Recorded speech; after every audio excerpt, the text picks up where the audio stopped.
aujourd'hui, on va regarder comment créer un site avec l'IA, 100% IA, sans CMS, optimisé pour le référencement naturel. L'idée, en fait, c'est de se dire, avec un ou plusieurs prompts, on peut vraiment créer des choses qui sont sympas. Alors, je te montre des exemples, évidemment, que j'ai moi-même créé, parce que sinon, ça ne voudrait rien dire. Voilà. Globalement, ce premier site, alors, évidemment, on n'est pas sur le top 10 des sites, hein, évidemment, Internet, mais on est sur quelque chose qui est pratique, qui est plutôt joli, avec des animations, des vidéos, etc., qui permet évidemment d'aller remplacer n'importe quel CMS. C'est ce qu'on veut, hein, évidemment. Pourquoi ? Parce que d'une, ça te coûtera moins cher. De deux, c'est plus facile parce que tu vas pouvoir directement optimiser tes pages depuis un terminal. Ok.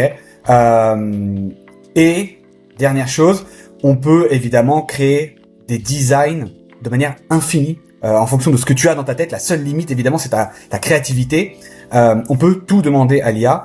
Et le bonus, évidemment, c'est que ces sites, évidemment, sont optimisés. Alors, optimisés et optimisés. Pourquoi je te parle optimisé ? Parce que, évidemment, ce qu'on veut, nous, c'est créer des sites qui soient rankables sur Google. Petit exemple, voilà, d'un site qui vient d'être lancé. Hop, je me déplace. Voilà. Donc, 55 visites, 2000 impressions, voilà. Donc, ça marche, hein. C'est optimisé, Google reconnaît. Là, si on regarde en nombre de pages, voilà. Il indexe, hein. Il indexe les pages, hein. Et pourtant, ça, c'est 100% IA. 100% Claude. OK ? Donc, c'est énorme. Évidemment, ça change tout. Autre chose qu'on pourrait faire ça peut être intéressant. Voilà. OK ? Ça, c'est hyper intéressant. On va regarder la note qu'obtient ce site. Si on reprend le site que je vous ai montré juste ici, c'est celui-ci. Je le prends et on va regarder le résultat. L'idée, c'est de se dire, c'est de faire mieux, ok, mieux que ce qu'on pourrait faire avec, évidemment, un CMS. Si on ne fait pas mieux, il n'y a aucun intérêt, évidemment, de passer par l'IA. Donc là, on attend le résultat et on viendra dessus juste après. Je vous ai fait un étape par étape. La première étape, c'est tout ce qui va être la base technique. C'est extrêmement simple, il n'y a absolument rien de compliqué. Et la deuxième étape, c'est tout ce qui va être la base UX, UI. Ok, là aussi, très important parce que ce qu'on veut, c'est un site qui soit optimisé, mais également un site qui ne fasse pas full IA. On veut pas un truc dégueu, plein de couleurs, violet dégradé, ça on n'en veut absolument pas. Ça serait une horreur. Juste pour vous montrer deux autres sites, ouais. Donc ça, c'est un autre site que j'ai créé. Pareil avec IA, ce qui peut être intéressant, c'est le type de page qu'on peut créer, par exemple. Voilà. Ce genre d'animation, ça fait plutôt propre. On clique dessus, c'est intéressant. On clique dessus, ça fait un genre de MySpace. On peut lancer la vidéo directement. Voilà. Donc, il y a des choses à faire. Il y a des choses à faire. C'est très propre. Le design est assez simple. Et ce qu'on veut, c'est des choses assez minimalistes. Si on veut rajouter plus de détails, plus de complexité, par exemple, ce type d'animation, ok, voilà, qui déroule, ou celle-ci, voilà. Si on veut rajouter ce type d'animation-là, c'est extrêmement simple. Donc, soit vous pouvez le prompter, mais soit vous pouvez utiliser une bibliothèque. Donc, celle-ci, il y en a plein. C'est un exemple parmi tant d'autres. Et globalement, il va vous donner des animations au scroll. Ça, c'est intéressant quand même. Hein. Voilà, c'est un joli héros. Voilà. Donc, on prend ça et qu'est-ce qu'il y a à faire ? C'est extrêmement simple. Ce qu'il y a à faire, c'est de faire un copier, ok, et directement, et derrière, le coller sur votre Claude, ok. On va faire un exemple juste après ensemble, mais là, je vous montre juste la méthode. Donc là, l'idée, c'est de faire un simple copier-coller, et ce héros deviendra le héros de votre site. Et on va faire l'exemple ensemble, ok. Et on est parti. Moi, normalement, je travaille uniquement terminal, ok. Mais là, je vais vous montrer, parce que je pense que beaucoup utilisent Claude Code, directement via Claude Code, ok. Donc, ce qui est important, donc on va partir sur ce héros-là, et c'est pour un exemple, évidemment, il y a beaucoup mieux à faire, mais c'est pour l'exemple. Premièrement, première chose à faire, c'est de donner à Claude la base technique. La base technique, je vous la mettrai en lien sous la vidéo, mais en fait, elle tient en pas grand-chose. Ce qu'il faut, donc là, ça peut faire un peu technique, etc., mais ça ne l'est pas, je suis pas du tout quelqu'un de technique, je sais pas du tout créer un site de zéro, je sais pas coder, c'est important de le comprendre. Donc là, l'idée, c'est de se dire, il faut un site qui puisse être lu par Google, qui soit rapide au téléchargement. Donc ce qu'on veut, nous, c'est un site full HTML ou next.js. Voilà, c'est tout. On ne prend pas d'autres bibliothèques, c'est-à-dire je ne connais pas les autres, je sais que Next et HTML fonctionnent extrêmement bien. Ok? Donc, on veut que le site soit indexable. C'est la fonction numéro 1 parce qu'évidemment, si je crée un site, je ne crée pas un site pour que ce soit joli. Je crée un site pour que Google le trouve et que mes utilisateurs viennent prendre mon produit ou mon service. Ok? Deuxième chose, il y a 3 éléments qu'ensuite il doit créer. Le sitemap. Ok? Donc là, c'est la liste de toutes vos URL. Le robot TXT qui permet en fait de dire à Google ou au bot de manière générale, même au LLM, s'ils ont le droit de scroller, de passer sur votre page ou non. Et puis évidemment avoir un système qui permet d'avoir des pages en 404, un système en page 404 au cas où que la page ne renvoie sur aucun contenu. Ok. Ensuite, ce qu'on veut évidemment, c'est une structure par page qui soit parfaite. Un meta title, un title, des balises H1, etc. Le social graph, etc. Ok, des choses extrêmement simples. La balise canonical, extrêmement simple. On peut aller beaucoup plus loin, mais là je vous donne juste la base. Ensuite, on veut des données structurées par typologie de page. Un article de blog a une donnée structurée. Une page auteur a une donnée structurée. Une donnée structurée, c'est un petit bout de code que l'on met sur notre page pour en fait que les bots puissent le lire en premier et comprendre directement la page sans tout scroller le contenu. Ça permet d'améliorer l'indexion des pages, même si aujourd'hui, en tout cas sur LLM, on n'est pas certain qu'il y ait un gros avantage, quoi. Et ensuite, ce qu'on veut, c'est évidemment des pages qui chargent rapidement et également une typo qui soit lue par les bots. Ok? Donc ce que je vais faire, là je le fais assez rapidement, mais voilà, c'est l'idée.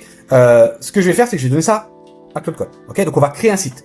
Partons du principe qu'on est un paysagiste à Lyon et on va créer le site d'un paysagiste à Lyon. On va lui dire, je veux créer un site de paysagiste à Lyon, spécialiste des jardins japonais. Je veux, attention, ça c'est très important, un design original, anti-IA pattern, et on lui donnera ensuite les patterns, je vais vous montrer, et un site qui puisse être indexable pour les moteurs de recherche. Ok? Donc, là, évidemment, c'est vraiment une base, hein, je vous montre vraiment ce qu'on peut faire. On peut aller pousser en donnant des exemples, etc. Là, on va faire quelque chose d'extrêmement simple qui puisse vous donner des idées pour vous créer votre site par la suite. Ok? Donc, on lui donne déjà, voici la base technique. Et vous verrez que le site ne ressemblera pas du tout à un site IA. Et ensuite, on lui donne la base UI, UX. Ok? Donc là, pareil, je vous le montre rapidement, hein. Globalement, on veut pas de trait de couleur sur le côté. Dès qu'il y a un élément, une case, une carte, on ne veut pas de trait de couleur. C'est une horreur, c'est horrible et c'est full IA. Deuxième chose, c'est qu'on veut pas, on veut pas de texte qui soit écrit en très gros, parce que d'une, c'est insupportable à la lecture. Et deuxièmement, pareil, pattern IA, on veut pas non plus, et pas de Iceberg. Vous voyez, c'est le petit texte au-dessus d'un titre. Ça, on n'en veut pas. C'est horrible, c'est full IA. Voilà, évitez les polices qui fassent trop IA. Alors là, vous pouvez donner vos typos. Moi, j'ai donné les miennes. J'utilise uniquement ces deux typos-là, donc pour le titre et pour le contenu. Mais vous pouvez utiliser tous les typos que vous voulez. Ok? Et voilà. Et ça aussi, interdit les tableaux sur lesquels il faut scroller sur le côté. C'est insupportable. Sur mobile, c'est insupportable, etc. Bien évidemment, ajouter le site doit être 100% responsive. Mais pour être honnête, on va retravailler la version mobile dans un second temps. On peut quand même lui dire, mais en fait, la version mobile, il faut qu'elle soit travaillée de manière indépendante. Ok? Donc là, on lui met pareil. Et là, donc on peut se mettre sur Fable, parce que c'est un gros... Voilà. Et là, on lance. Et on va voir le résultat. Et je vais vous dire combien de temps à peu près ça va mettre pour générer le site. Et là, ce qu'on va faire, c'est une première ébauche. Il va falloir prendre ensuite chaque élément et itérer sur chaque élément. Donc, la section Hero, la section Testimony, la section Prix, etc. Et ensuite, toutes les pages. Et ce qu'on va vouloir faire, nous, c'est avoir des animations sur les sections, avoir des choses qui soient originales, qui donnent envie, évidemment, d'aller poursuivre la lecture sur le site. Enfin, il faut créer un site qui donne envie d'y rester et un site qui soit optimisé. On ne veut pas de Skyblog des années 2000 et on ne veut pas non plus des sites full lovable 2026. Ça, on n'en veut pas. C'est une horreur. Lovable, évidemment, version monsieur, madame, tout le monde qui tape son prompt, crée-moi un site X. Voilà. Ça, on n'en veut pas. Nous, ce qu'on veut, c'est un site qui soit ultra personnalisé, avec des jolies animations. Est-ce que ce site-là est parfait? Je ne sais pas s'il est parfait. Voilà. Mais ce que je sais, c'est que, en tout cas, il fait moins IA que tout ce qu'on pourrait voir. Voilà. Je vous montre sur un autre site. Là, c'est mon site consultant. Voilà, c'est pas non plus incroyable, je ne dis pas que c'est incroyable, mais en tout cas, c'est anti-IA. Et moi, ce que je veux, c'est faire de l'anti-IA. Voilà, ça c'est sympa. Une petite animation quand on passe la souris. Voilà, on peut faire tout ça. Il y a plein de choses à faire. Je suis pas le plus grand créatif du monde. Je ne sais pas créer de site internet. Ce qu'en tout cas je sais, c'est que moi, j'avais en horreur d'utiliser des CMS parce que je trouvais les designs horribles. Je trouvais ça extrêmement difficile à optimiser et techniquement, s'il y avait un bug, je savais plus quoi faire. Voilà. Là, en un prompt et des bases que je lui donne, type SEO technique et SEO UX, c'est exceptionnel. Bon, je trouve ça exceptionnel. Et encore une fois, ça vous empêche pas de faire une première version comme celle-ci et de donner ensuite cette version-là à un freelance, évidemment. Donc là, Claude est en train de travailler 3 minutes et ça utilise pas tant de tokens que ça. Hein. Je suis sur Fable en plus. Hein. Voilà. On va juste repartir là-dessus. Donc là, j'ai mis qui vient juste d'être indexé depuis un mois avec les 8000 URL. Ok. Là, on pourrait se dire quelle va être la note. Voilà. Ça, c'est la note d'un site 100% optimisé avec l'IA. Sur mobile. Et sur PC. Ok. Et il y a 8000 URL. Voilà. Et il y a des animations, etc. Bon, évidemment, c'est un site ultra léger. C'est pas un site ultra complexe.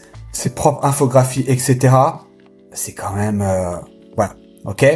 Mais évidemment, ça, c'est le niveau 0. Ce qu'il faut regarder également, c'est, voilà, on a bien un métatitre, on a bien une canonical, voilà, et on a bien une description.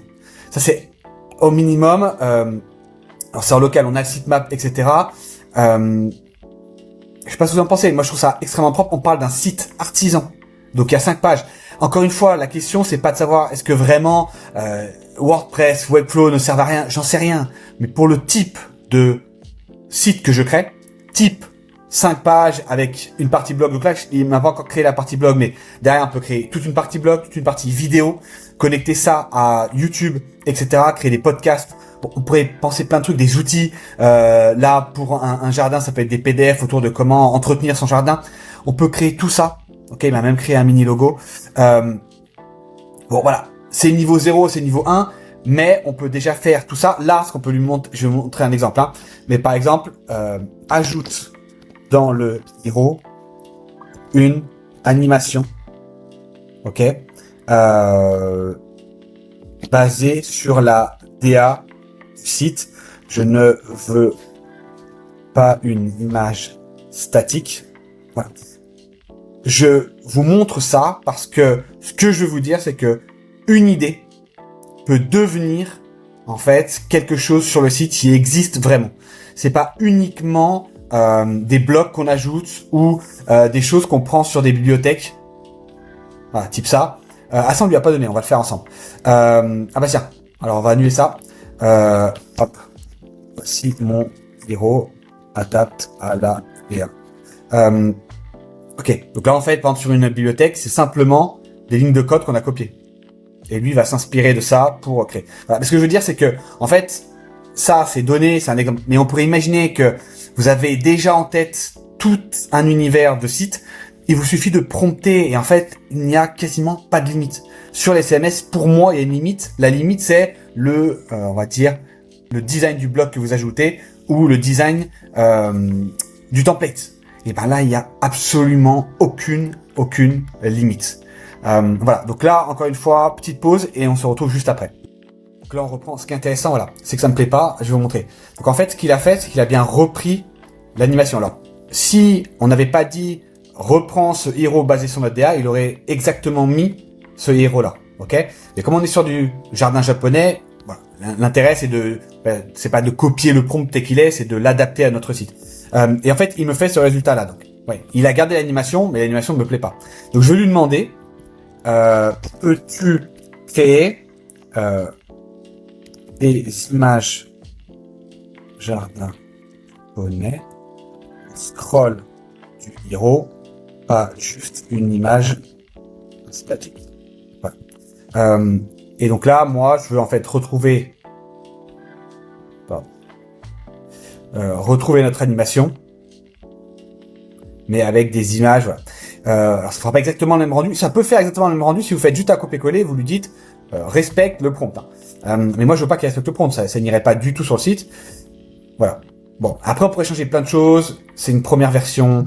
Ce qui est intéressant, je trouve, c'est qu'il y a une DA, il y a un univers, ce qu'on ne retrouve quasiment jamais en fait quand on crée un site IA lambda. Voilà. Là, je lui ai pas donné d'exemple, je lui ai pas donné de modèle, donc évidemment, il a galéré un petit peu. Je trouve le résultat est plutôt correct sur un premier jet. Et là, il a compris ma demande. Alors, le mieux aurait été peut-être d'aller sur Canva et de lui présenter des 2-3 en fait modèles qu'on aimerait bien mettre dans le héros. Mais lui, ce qu'il fait, voilà, il a dit j'ai bien compris, je te fais 3 tableaux de jardin japonais qui se succèdent au scroll, quoi. Mais on pourrait aller beaucoup plus personnalisé, évidemment, si on lui donnait des choses à créer. Voilà. Ok.